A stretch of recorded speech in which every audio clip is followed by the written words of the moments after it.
আসসালামু আলাইকুম রহমতুল্লাহ। আশা করি সবাই ভালো আছেন।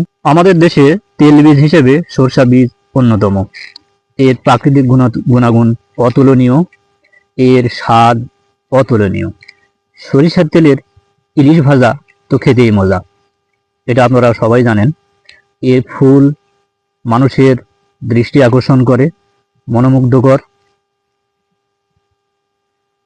ডিসেম্বর থেকে জানুয়ারি পর্যন্ত এর ফুলে মুগ্ধ হয়ে আকৃষ্ট হয়ে সবাই সরিষা খেতে ছুটে আসে। এর গুণের কোনো তুলনা নেই।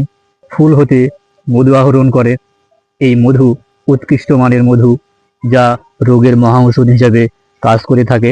সরিষা বীজের তেল বাজারে অত্যন্ত সমাদৃত, যা পুষ্টিগুণে ভরপুর।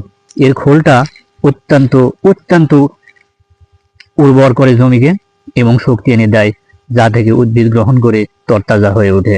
পান বরজের খোলের কোনো জুড়ি নেই। খোল ছাড়া পান বরজ যেমন চলে না, ঠিক তেমনি রান্নার কাজে সরিষা তেল ছাড়া মানাই না।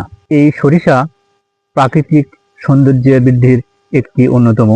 এর ফুল যেমন মানুষের দৃষ্টি আকর্ষণ করে, ঠিক তেমনি এর যে গুণাগুণ তা তো আপনারা জানেন।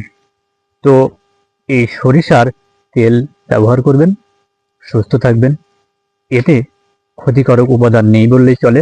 একদম প্রাকৃতিক সরিষার তেল ব্যবহার করবেন, সুস্থ থাকবেন, সরিষা চাষ করবেন। তো ভিডিওটি কেমন লাগলো অবশ্যই কমেন্টে জানাবেন। আসসালামু আলাইকুম রহমতুল্লাহ।